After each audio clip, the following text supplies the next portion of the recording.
Hello YouTube, and today I have an idea of how to solve the Final Cut Pro that actually they don't show the sound effect, but I already solved it out, so I just gonna show you a little bit.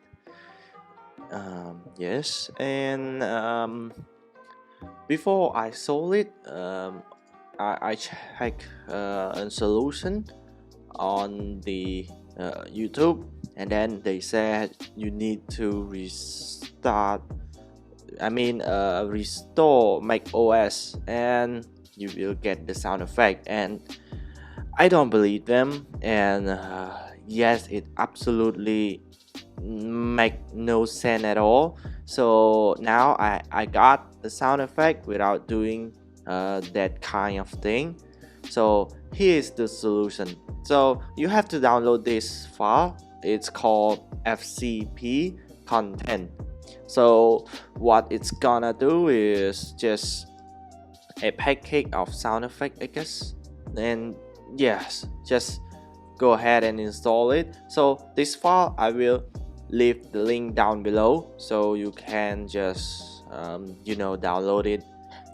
download it and install it, I guess. Yeah, so just open it up, and yeah, well, I'm gonna close my Final Cut Pro.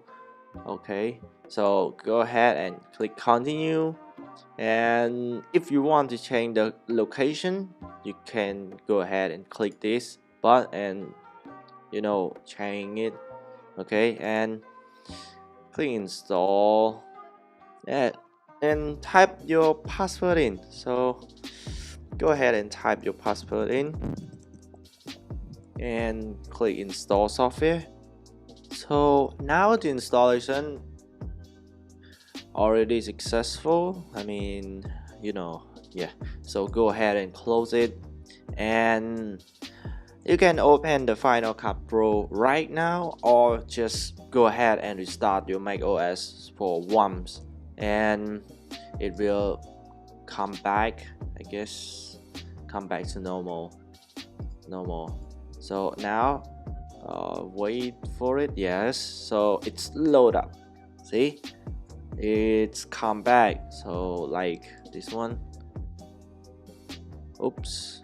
Oh, maybe the speaker.